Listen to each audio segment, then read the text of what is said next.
저희가 1월 초 맞아서 이왕이면은 행복이라고 하는 우리의 목표에 조금 더 가깝게 다가가자는 의미로 박사님 모시고 말씀을 나누고 있는데 지난주에 참 좋은 말씀 주셨죠. 오늘도 그 두 번째 시간으로 한미특수교육센터의 프로그램 디렉터로 활동하고 계시죠. 윤여광 박사님과 함께합니다. 안녕하십니까? 네, 안녕하세요. 안녕하세요. 반갑습니다. 요새 같은 시기에는 정말 저희들이 힐링이 필요합니다. 네, 저도 지금 이렇게 올라오는데 이게 너무 안타깝더라고요. 이게 대기만 봐도 그게 느껴지고 네. 또 뉴스에서 들리는 소식이 계속 안 좋은 소식이 들려서 아마 상대적으로 오렌지 카운티에 계시는 분들은 네, 잘 못 조금 느끼- 실감하시기는 어려우실 네. 것 같은데. 그러니까 저도 그게 뉴스로만 보다가 이렇게 소식만 듣다가 올라오는데 그게 되게 많이 느껴지더라고요. 하늘 뭐가 이렇게 좀 떨어지는 것 같고 하늘 색깔도 네, 들리고 네. 지금 그 재 떨어지고 있고 네, 공기도 일단 틀려지고 있고 네. 이러다 보니까 그러니까요. 아마 오시는 분들께서 LA 쪽으로 들어오시게 되면 좀 상당히 네. 놀라시는 것 같더라고요. 네, 저도 오면서 조금 이게 진짜 실제로 많이 심각하구나. 또 여기 살고 계신 한인분들이 굉장히 큰 어려움이 있으시겠구나라는 생각이 들고 실은 저희 스태프분 중에 한 분이 LA 사세요. 그래서 네. 어저께도 소식을 듣고 이제 나누고 했는데 제가 이제 직접 와서 보니까 더 힘드시겠구나라는 생각이 들더라고요. 네, 이럴 때일수록 서로 도와야 될 것 같고요. 네, 이럴 맞습니다. 때일수록 또 박사님 좋은 말씀으로 네. 좀 힘을 좀 보태주시면 감사하겠습니다. 네. 박사님께서 저희들에게 달력을 하나 선물을 해주셨는데 네. 이 달력은 네. 들어가 있는 그림이 좀 특별한 것 같습니다. 네, 맞습니다. 저희 K색에서 매년 진행하고 있는 드림 아트 컨테스트라는 발달 장애인 미술 대회가 있어요. 아, 그렇습니까? 이 발달 장애인 미술 대회는 미국 전역에 모든 발달 장애인을 대상으로 합니다.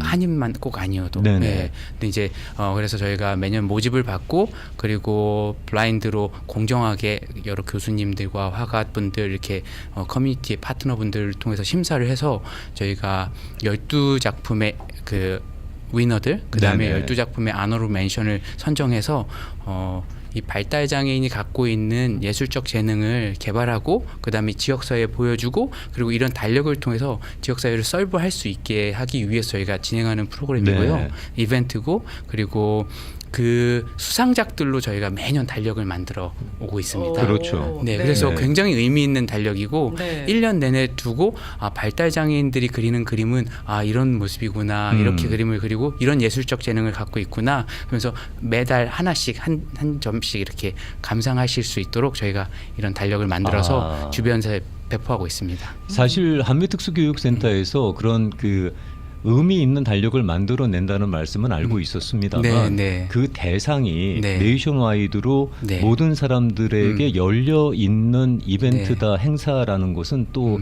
그렇게 규모가 큰지는 몰랐습니다. 네, 저희가 저희 많은 서비스와 프로그램들이 실은 한인들에게 집중이 많이 되어 있어요. 아무래도 한인을 위한 단체다 보니까. 근데 이 이벤트만큼은 미국 전역에 그리고 모든 인종에 관계없이 저희가 하고 있는 가장 큰 행사 중에 하나이고요.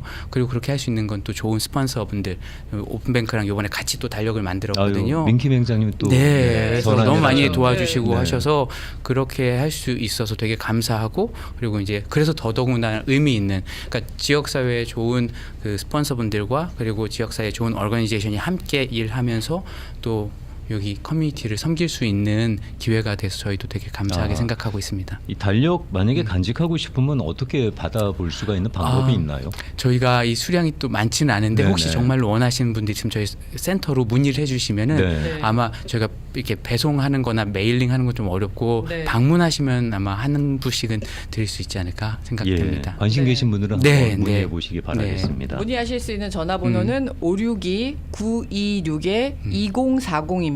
네. 562-926-2040으로 안내해 드립니다. 지난주에 저희가 이제 행복이라고 네. 하는 화두를 꺼내면서 그 행복을 좀 더 가깝게 함께 할 수 있는 방법에 대한 말씀을 나눴는데요.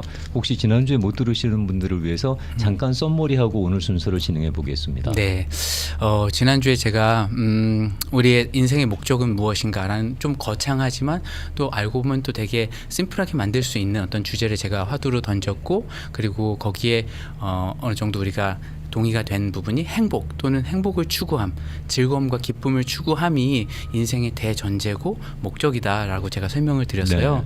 그리고 이 행복을 느끼는 방법은 머리로도 느낄 수 있고 생각으로도 느낄 수 있지만 감정으로 느끼는 게 가장 직접적으로 느끼고 가장 깊이 느낄 수 있다라고 그렇죠. 제가 말씀드렸죠. 그래서 감정을 통해서 우리가 행복을 느끼는 게 굉장히 중요한데 감정을 통해서 행복감을 느끼고 즐거움을 느끼기 위해서는 무엇이 필요하냐? 우리가 감정에 대해서 잘 알아야 된다라는 겁니다. 그래서 그 감정에 대해서 잘 안다라는 거는 크게 두 가지 부분으로 나눌 수 있는데 하나는 감정 인식이고 하나는 감정 관리입니다. 그래서 우리가 감정 관리에 대해서는 너무 많이 들어서 알죠. 우리의 뭐 마음 그 정서를 조절해야 된다, 감정을 조절하고 관리해야 된다라고 하고 하는데 감정 인식에 대해서는 조금 생소하기 때문에 제가 그 부분에 대해서 조금 더 구체적으로 나눠드렸고 그리고 오늘 그 얘기를 조금 더 하려고 합니다. 그리고 감정 인식은 또 깊게 들어가면은 두 가지 부분, 감정 수용과 감정을 인정하고 수용하는 것과 그다음에 감정을 구분하는 것, 이 두 가지로 나뉠 수 있다라고 제가 말씀을 드렸고 그렇죠. 앞에 감정 수용하는 것까지 얘기를 했고 감정 구분을 얘기하다가 끝났습니다. 그래서 오늘은 그 부분을 조금 더 이어서 말씀드리도록 할게요. 감정을 인정하고 수용한다라는 표현도 사실 저희들에게는 그렇죠. 살짝 낯선 굉장히 생소하실 거라고 개념이라고 생각해요. 생각을 하는데요. 네. 감정 구분은 더더욱이나 그렇죠. 접하기 좀 쉽지 않은 개념인 것 같아요. 맞습니다. 그러니까 이게 그 학자들 그리고 연구자들 그리고 실제 상담이나 심리치료나 이런 필드에서는 많이 사용되어지는 그런 용어인데, 근데 우리 일반인 분들께서 이게 청취자분들께서는 아마 또 이게 개념이 좀 낯설 수 있으실 것 같아서 제가 지난 시간에 이제 예를 들어서 조금 설명을 드렸고요. 그리고 오늘도 동시에 같이 계속 예를 들어서 최대한 이해하기 쉬우실 수 있도록 한번 설명해 보도록 하겠습니다. 알겠습니다. 그래서 이거를 좀 잘 아시고 그리고 잘 적용할 수 있으시면 다른 사람이 아니라 내가 편해지고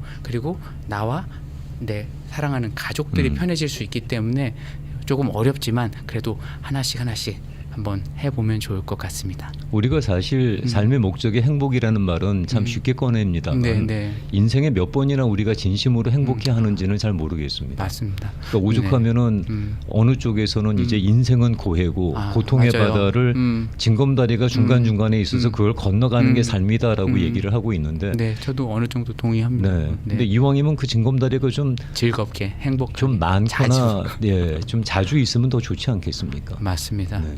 그래서 실은 제가 지난주에 말씀드렸는지 잘 기억이 안 나는데 실은 가장 큰 대전제는 인생의 행복을 추구함에 있어서 가장 쉽게 접근할 수 있는 방법은 내가 좋아하고 즐거운 것, 그러니까 나한테 진짜 좋다고 생각하고 내가 진짜 즐겁게 느낄 수 있는 걸 자주 그리고 그걸 많이 하면 되고 상대적으로 나를 불편하게 하고 나를 힘들게 하는 걸 좀 피하고 덜 하면 되는 거예요. 굉장히 간단해요. 그러니까 이게 다라고 저는 생각하거든요. 너무 이렇게 쉽게 얘기하는 것 같지만 근본으로 들어가서 진짜 가장 기저에 있는 부분들을 살펴보면 그냥 좋아하는 거 더 많이 하고 싫어하고 어려워하는 거 좀 적게 해야 되는데 이게 어려운 이유가 있다면 우리가 사회적 인간, 동물로서 사회적 역할을 해야 되고 가정으로서 혹은 뭐 어떤 사회 구성원으로서의 역할을 해야 되고 그 상황에서 발생되는 여러 가지 에피소드들과 상황들이 있기 때문에 실은 어려운 거거든요. 근데 그 말씀에서는 사실은 우리가 жил머져야 되는 책임이나 의무 같은 것들이 살짝 빠진 느낌이 드는데요. 맞습니다. 근데 제가 무슨 말씀을 또 드리고 싶냐면 우리가 이따가도 이제 이 실은 구분에서도 나오고 또 이따가도 나오는 얘기지만 그러니까 우리가 실제 이 겪는 그러니까 어려움과 힘듦을 겪을 때 실제 이 겪는 일 때문에 힘들다기보다는 그걸 통해서 띵킹 프로세스가 계속 진행되기 때문에 실은 더 힘든 경우가 굉장히 많아요. 네. 그 말씀은 실체가 없는 고통으로 더 힘들어한다는 말씀으로 이해할 수 있습니까? 네, 실체가 없는 걸로 고통받고 있는 거예요. 실은 그거는 고통받지 않아도 되는 거거든요. 근데 그게 왜 생기냐? 아까 전에 굉장히 중요하신 말씀 하셨는데 책임감이라는 거. 그 책임감이 있기 때문에 이게 이렇게 되면 안 되는데 그럼 내가 이렇게 해야 되는데 그럼 내가 이렇게 했을 때 저 사람 이렇게 해주면 이건 또 안 되는데 그럼 내가 이렇게 해야 되나 저렇게 해야 되나 일어나지 않는 일이에요. 일어날 수도 있지만 아직 일어나지 않은 일인 거죠. 근데 우리는 한 수, 두 수, 세 수, 네 수, 10수를 앞서갖고 그 짐을 이미 다 짊어지고 현재 상태에서 그 무게를 느끼고 있는 거예요. 근데 이제 그걸 또 적당한 표현으로는 대비한다라고도 그쵸. 얘기하잖아요. 네. 그러면 실은 어느 정도 차원에서는 대비가 필요하다고 생각해요. 한 수, 두 수까지는. 근데 우리의 띵킹 프로세스는 그렇게 진행되지 않아요. 불안이 높고 그리고 그런 사회적 책임감이 강하면 강할수록 내가 통제할 수 없는 수준까지 혼자서 막 진행돼요. 그건 저 같은 타입이 그렇습니다. 저도 실은 그렇습니다. 네. 네. 사실은 네. 아직 지옥문이 열리지도 않았는데 맞아요. 제가 이미 지옥으로 들어가고 네. 있는 상황이더라고요. 네. 항상. 네. 네. 그러니까 이래서 실은 감정의 구분에 대한 얘기를 그럼 바로 좀 해보자면 감정의 구분이 필요한 게 이게 지금 내가 그때 말씀드렸잖아요. 불안을 느끼고 그러니까 가장 바깥쪽에 표현되는 감정은 분노인데 그 이면에 들여다보면 불안이 있기도 하고 좌절이 있기도 하고 우울이 있기도 하고 공포가 있기도 하고 굉장히 다른 이유가 있다라는 거예요. 그러니까 이것들이 있는데 이것들이 우리가 생각하지 않고 그냥 내버리면 펑펑펑 터지게 되거든요.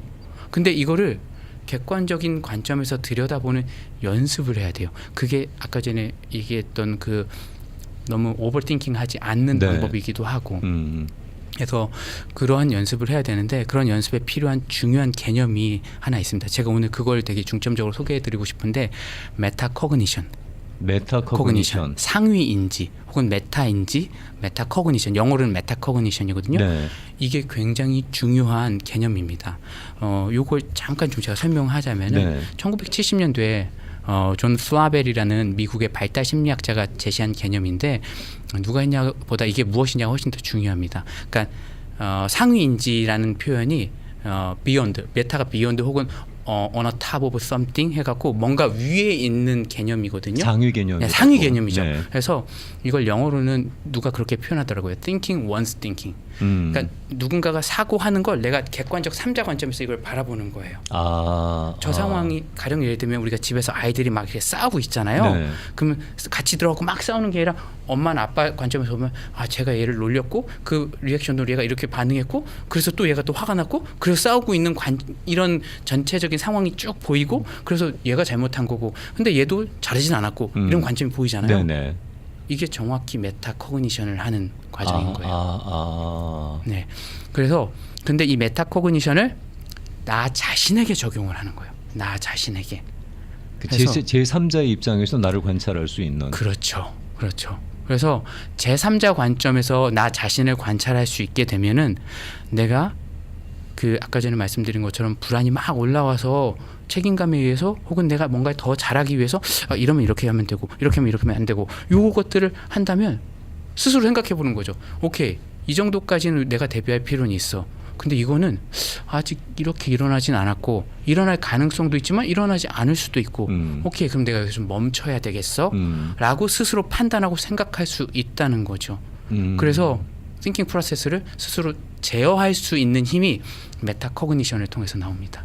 혹시 사실 어려울 것 같아요. 우리의 그 생각 네. 프로세싱이라는 것이 네. 초점이 어디에 맞춰져 있느냐에 따라서 엄청난 소설을 써 나가잖아요. 그렇죠. 그냥 네. 한 방향으로 쭉 몰아가는 그런 게 있으니까. 맞습니다. 그래서 이게 어느 쪽으로 지금 방향이 맞춰져 있느냐에 따라서 우리가 생각 프로세싱도 변화시킬 수 있다라는 말씀으로 이해가 되네요.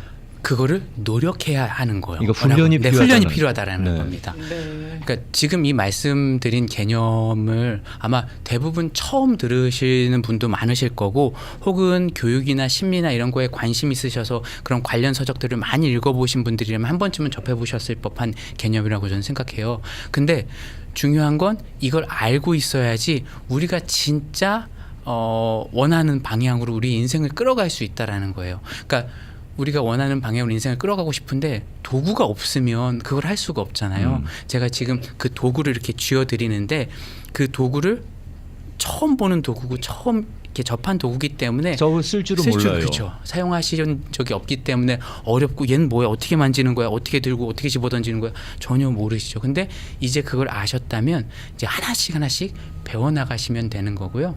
그리고 제가 오늘 시간이 주어지는 한도 내에서 가장 쉽게 사용하실 수 있는 방법들을 한번 설명해 보도록 하겠습니다. 알겠습니다. 처음 만져보는 그 기구를 네. 우리가 어떻게 스스로에게 유용할 수 있도록 네. 활용할 수 있는지 네, 맞습니다. 그 활용법을 한번 배워보겠습니다. 네. 그 전에 질문이 하나 있는데요. 네. 박사님께서 지난주에 말씀하셨던 감정 수긍, 감정 인정. 인정이라고 하는 음. 과정과 네. 그리고 역시 지난주에 언급하셨던 부분 중에 감정 구분이라고 하는 네. 과정이 있었는데 네. 이 메타코그니션은 네. 그 어느 정도의 위치에 와 있는 도구입니까, 이거는? 되게 중요한 질문을 하셨는데요. 메타코그니션은 아까 제가 말씀드렸잖아요. 도구잖아요. 네. 감정 인정과 감정 구분. 구분을 하기 위한 도구인 거예요. 메타코그니션을 활용해야지 이 두 개가 되는 겁니다. 알겠습니다. 왜냐하면 감정 인정, 감정 수용은 내가 스스로 제3자 관점에서 나 안 괜찮다라는 걸 깨달아야 되는 거거든요. 그러니까 내가 이걸 돌아보는 과정, 복귀하는 과정이 반드시 있어야지 감정도 인정이 되고 감정을 수용할 수 있고 그 다음에 감정을 구분할 수 있는 거거든요. 근데 제가 이걸 그냥 단순히 돌아보라라고 얘기하는 것보다 그 돌아보는 개념, 돌아보는 방식을 조금 더 구체적으로 전문적인 그 저희가 쓰는 용어를 제가 써서 도구라고 지금 말씀드리고 그걸 활용해야 된다라고 말씀드리는 겁니다. 잠깐 전하는 네. 말씀 듣고 네. 돌아와서 그 활용법에 대해서 말씀을 들어가 보겠습니다. 네, 알겠습니다. 1월 신년을 맞아서 저희가 평생의 키워드로 가지고 있는 행복에 대한 깊이를 좀 나눠보고 싶어서 3주간 준비한 내용입니다. 한미특수교육센터의 프로그램 디렉터로 계시는 윤여광 박사님과 함께하는 시간입니다. 결국 박사님께서 주시고자 하는 메시지는 행복도 훈련해야 느낄 수 있다라는 말씀으로 이해를 하고 있습니다. 네, 맞습니다. 근데 그냥 오는 건 아니라는 네, 거죠. 그러니까 이게 조금 안타까운데, 그러니까 우리가 이렇게 많은 그 사회가 고도로 발전하면 발전할수록 그 한 인격체, 한 인간에게 주어지는 어떤 사회 문화적인 교육이 굉장히 많아요. 그러다 보면은 그런 것들이 원래 처음 태어났을 땐 그냥 마냥 행복할 수 있거든요. 우리가 어린 아이를 이렇게 보면은 아이는 그냥 행복하잖아요. 근데 그 아이가 자라가면서 여러 교육과 사회적인 문화를 경험하면서 어떤 경향성이 생기거든요. 그래서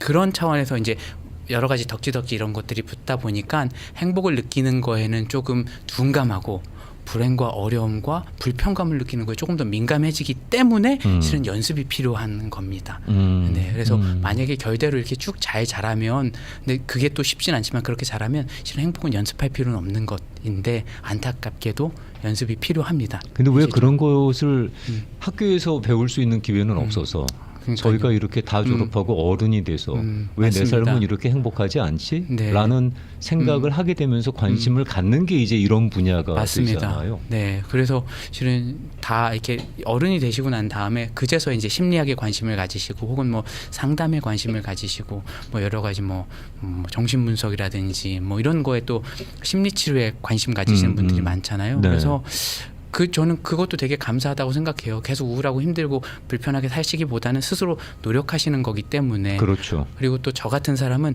그런 분들에게 좀 도움이 됐으면 하는 바람으로 일하고 또 이런 얘기를 나누고 있습니다. 고맙습니다. 네.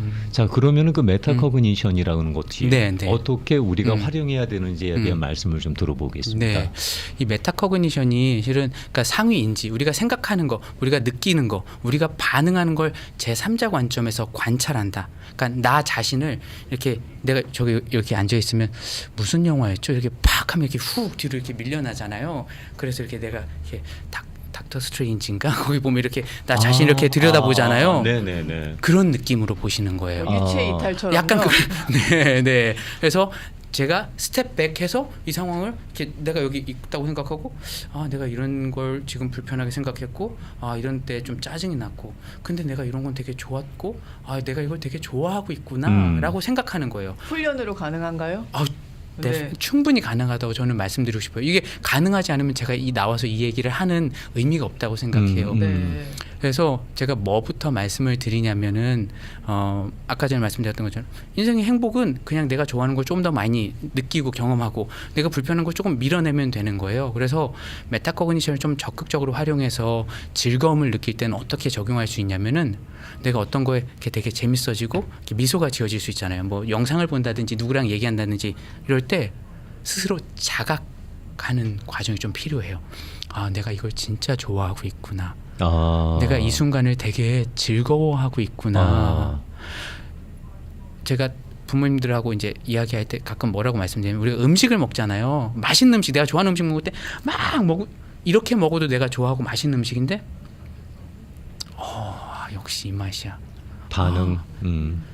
우리가 그걸 음미하고 느끼고 생각했을 때 그 감정의 깊이가 굉장히 깊어지고 그렇죠. 풍부해져요. 그렇죠. 네. 그러니까 좋은 음식, 맛있는 음식을 급하게 먹어 치워버리면 아 맛있게 먹었다.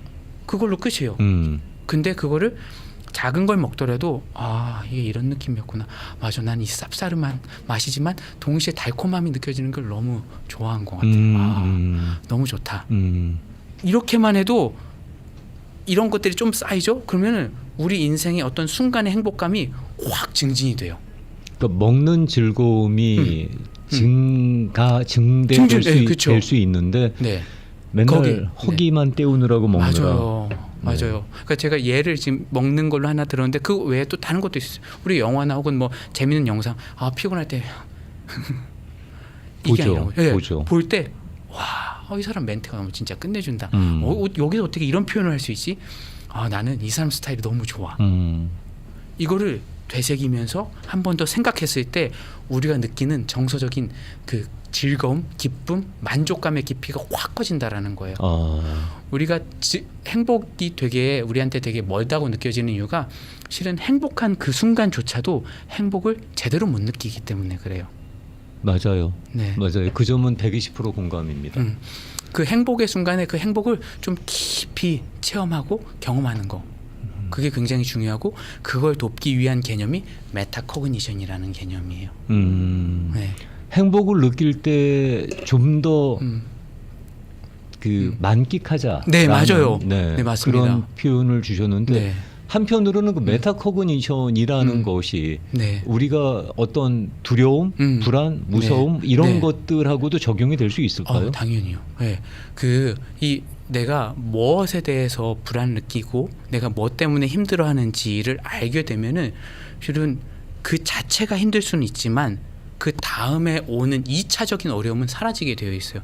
제가 가장 많이 드는 예 중에 하나가 귀신의 집, 하운티드 하우스인데 네네. 우리 어렸을 때 귀신의 집 한 번쯤 다 가보잖아요. 저 진짜 싫어하는 곳입니다. 네, 저도 그 애들한테 나 갔다 왔다를 증명하기 위해서 들어갔다 왔지 전혀 좋아하지 않거든요. 근데 우리가 귀신의 집을 생각했을 때 귀신의 집이 우리한테 무서운 이유는 뭐냐면은 첫 번째 으스스한 분위기, 안 보이고 어둡고 막 뭔가 하고, 그다음 두 번째 뭐냐면 unexpected한 situation, 예측되지 않은 상황. 네. 갑자기 훅 빵빵빵. 이게 우리의 공포를 배가시키고 그렇죠. 증가시키고 여기에 취약한 사람일수록 공포를 다른 사람보다 3배, 4배, 5배, 어떤 사람은 하면 뭐 이렇게 되잖아요. 맞아요. 네. 네. 무서운 분위기가 아닌데도 불구하고 이게 우리의 인지적인 과정의 영역인 거예요. 그래서 그럼 우리가 이제 이걸 어떻게 제거할 수 있냐면, 내가 만약에 귀신의 집을 들어가는 참가자 입장이 아닌 내가 귀신의 집의 설계자라고 한번 생각해 보시면 좋을 것 같아요. 들으시는 청취자 모든 분들께서 내가 물론 다 그게 업은 아니시겠지만 귀신의 집을 설계하고 내가 만들어 갖고 그 마지막 파이널 테스트, 이게 다 내가 예상되고 내가 만들어 놓은 장치들이 잘 작동하는지를 확인하기 위한 파이널 테스트를 하기 위해서 내가 거기에 들어간다고 한번 생각을 해볼게요.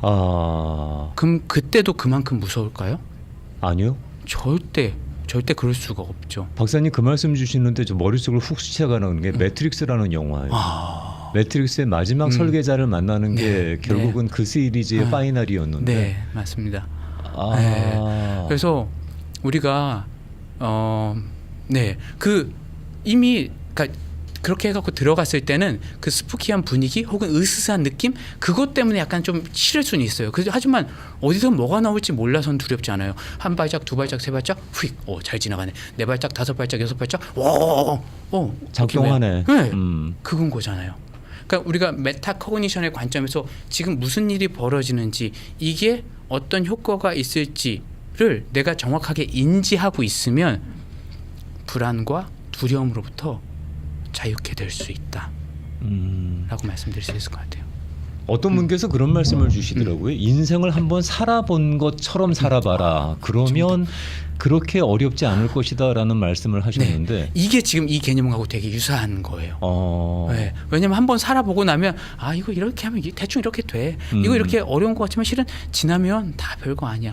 왜 그 말씀이 또 왜 일리가 있냐면 또 연세 많이 드신 분들이 또 현명하게 지혜를 말씀하시는 게 야 지금은 되게 힘들지만 그거 한 10년 지나고 나면 그거 아무것도 아니야 라고 말씀하시잖아요. 그걸 지나와서 그게 어느 정도의 우리에게 어려움이 있는지에 대한 인지적인 정립이 되셨기 때문에 그런 말씀을 하시는 거거든요. 네. 그러니까 그게 띵킹 프로세스의 과정이고 그게 불필요한 어떤 우리의 피로, 스트레스, 과부하가 걸리는 걸 걷어내는 작업인 거예요. 근데 그게 이제 그렇게 지나가지 않고 그 현장에서 당하는 사람한테는 어렵죠. 귀에 잘 안 들어오는 얘기잖아요. 네. 그래서 그걸 훈련하기 위한 방법으로 메타코그니션을 말씀드리는 거고 실은 다 인생을 살아보시고 난 다음에 말씀하시는 분들은 결과까지도 알고 계시기 때문에 조금 더 정확하게 직관적으로 말씀하실 수 있지만 저희는 현장에서 살고 있기 때문에 내가 이런 부분 때문에 고민하고 있어 어려워하고 알고 있어도 결과는 아직 보지 못하기 때문에 어려운 거거든요. 근데 그것조차도 메타코그니션을 활용해서 결과는 아무도 어떻게 할 수 없지. 그렇잖아요. 그리고 설령 결과를 안 들. 이거 우리 한계에 벗어나 할 수 있는 건 없잖아요. 그럼 우리가 고민해야 할 문제는 아닌 거죠. 제가 최근에 박사님 참 열심히 보고 있는 영상이 뭐냐면 네. 전 세계의 그 어르신들 한 90이 넘으신 어르신들을 대상으로 나이가 이만큼 드신 다음에 인생을 보니 어떻습니까라는 질문들이 전 세계에 다 있더라고요. 네. 그러면은 뭐 스페인에서 독일에서 뭐 아시아 어디에서 그런 분들이 지혜를 나눠 주시는 그 짧은 영상을 참 즐겨 보고 있는데 그분들이 하시는 말씀들이 대체적으로 첫째는 너무 아둥바둥 살지 마라. 맞습니다. 그렇게 안 해도 네. 인생은 흘러간다. 두 번째, 지금 하고 싶은 거 해라. 그거 안 하면 결국은 그때까지 후회로 남는다. 세 번째, 네. 더 사랑해라. 맞습니다. 그런 말씀들을 주시는 게 참 따뜻하더라고요. 네, 위안을 맞습니다. 받고. 네. 근데 지금 주신 말씀도 너무 그렇게 일어나지도 않은 일에 본인이 함몰될 필요는 없다라는 얘기신 거잖아요. 네, 맞습니다. 그러니까 제가 드리고 싶은 말씀이 그러니까 예방 차원에 아까 전에 말씀하신 예방 차원에서 우리가 예측하고 그다음에 생각하고 고민할 수 있잖아요. 근데 우리가 그 순간이 됐을 때 완전히 다른 존재로 바뀌는 게 아니잖아요. 실은 내가 그걸 경험하잖아요. 그러면 실은 내가 할 수 있는 일이면 예측 하나 안 하나 할 수 있는 거예요. 내가 할 수 없는 일이면 예측 하나 안 하나 마찬가지죠. 못 하는 거예요. 맞아요. 그러니까 조금 더 클리어하게 나가면 고민할 필요는 없다라는 거예요. 논리적으로 생각했을 때. 그렇죠. 네. 네. 근데 그게 실제 잘 안 되잖아요. 그렇기 때문에 메타코그니션을 통해서 내가 이런 부분에 굉장히 과부하가 걸리는 사람이구나라는 걸 인식했다면 줄이려고 노력해야 된다라는 거예요. 그게 이제 인정의 단계겠군요. 그렇죠. 네. 받아들이고 인식하고. 그리고 난 다음에 이제 구분으로 가는 거고. 네. 저는 오늘 박사님 말씀에서 참 많은 걸 깨닫습니다. 네. 근데 사실 그 메타코그니션 자체를 잘 그 개념이 정립이 안 되고 살다 보니까 맞아요. 그런 훈련이 좀 덜 돼 있는 거죠. 네. 뭐든지 먼저 걱정하게 되는 게 네. 습관처럼 배어 있어서. 그러니까 제가 그래서 실은 그게 약간 너무 이상적이다라고 생각이 되신다면 그러니까 걱정을 하시는 건 괜찮다. 뭐냐면 저도 걱정하면서 사니까요. 근데 그 걱정의 수준을 조정할 필요는 있다는 굉장히 현실적이라고 저는 생각합니다. 걱정 지금 이렇게 어려운 상황에 어떡하지 내 자녀들 당연히 걱정되죠. 그조차도 하나님께 이거는 너무 이렇게 또 신앙으로 또 하실 수 있는 분이시면은 괜찮지만 또 그게 불가능하신 분들에게 그렇게 말씀드리는 건 또 어려움이 되실 수 있기 때문에 걱정을 어느 정도 하시는 게 도움이 또 될 수도 있기 때문에 근데 이게 내가 할 수 없는 영역까지 계속 나아가는 건 반드시 멈추셔야 된다. 음. 네. 음. 그리고 그걸 하기 위한 도구가 바로 메타코그니션입니다. 그래서 조금은 조심스럽지만 지금 어려움을 겪고 계시는 분들에게 조금 도움이 됐으면 하는 바람으로 말씀드리자면은 지금 너무 절망스럽고 힘드시고 그 상황이 어떻게 보면 당연해요. 그 상황조차도 극복해 우리가 할 수 있다. 저는 그렇게 생각하진 않아요. 그 상황은 있는 그대로 어렵고 어떻게든 최선을 다하고 어떻게 나아갈 수 있을지에 대한 고민을 하고 또 주변이 함께 도와서 해결해야 네, 되는 문제라고 네. 저는 생각합니다. 동시에 그 고민과 걱정이 그 이후에 나 자신을 계속 괴롭힌다거나 그 나 자신을 더 피폐하게 만든다면 그거는 멈추시는 게 지혜로운 선택이 아닌가라고 조심스럽게 제가 네. 제안을 한번 드려보고 네. 싶어요. 근데 그게 어려운 과정에 있을수록 참 부정적인 생각이 저를 지배했던 경험들이 있어요. 그러다 보니 세상은 저를 아직 죽이지도 않았는데 이미 제가 저를 죽이고 맞아요. 있더라고요. 맞아요. 근데 그럴 필요까지는 없다. 네. 그 네. 전에 그러기 네. 전에 중단하자라는 네. 거죠. 네. 그래서 실은 상황이 어렵지만 또 그 안에서 너무 쉽지 않지만 계속 작은 행복이라도 요인이 있다면 그걸 더 깊이 느끼실 수 있도록 노력하시면 좋을 것 같고 그리고 또 이 사회가 같이 노력해 주셔야 하는 부분이라고 많은 그럼요. 도움과 지원을 그럼요. 해 주셔야 되는 부분이라고 생각을 하고요. 그리고 동시에 힘들고 아무리 힘들고 절망적이어도 나 자신을 잘 보호하시고 더 많이 사랑하시고 아끼시면 좋을 것 같아요. 네. 그게 메타코그니션을 통해서 내가 너무 많이 걱정하고 내가 너무 절망하고 너무 괴로워하고 하는 걸 막을 수 있다고 저는 생각합니다. 네. 스스로를 보호하라는 말씀은 정말 가슴에 크게 와닿습니다. 네. 알겠습니다. 감정을 구분하는 법이 아직 남았죠. 네, 네, 그 맞습니다. 방법은 네. 다음 주에 그러면 네, 그러면 시간이 벌써 이렇게 다 네. 갔네요. 네. 다음 주에는 그러면은 제가 감정 구분하는 것과 그건 아까 전에 얘기했던 거 조금 더 마무리하면 될 것 같고 그다음에 감정을 관리해서 진짜 더 행복한 한 해를 행복하게 사실 수 있는 방법에 대해서 조금 더 나눠보도록 하겠습니다. 알겠습니다. 그러면 네. 세 번째 시간 또 기다리고 있겠습니다. 네. 오늘도 좋은 말씀 잘 들었습니다, 박사님. 네, 불러주셔서 감사합니다. 아, 예, 아닙니다. 네. 한미특수교육센터의 프로그램 디렉터로 수고하시는 윤여광 박사님과 함께했습니다. 다음 주에 뵙고 인사드리겠습니다. 네. 고맙습니다. 고맙습니다. 감사합니다.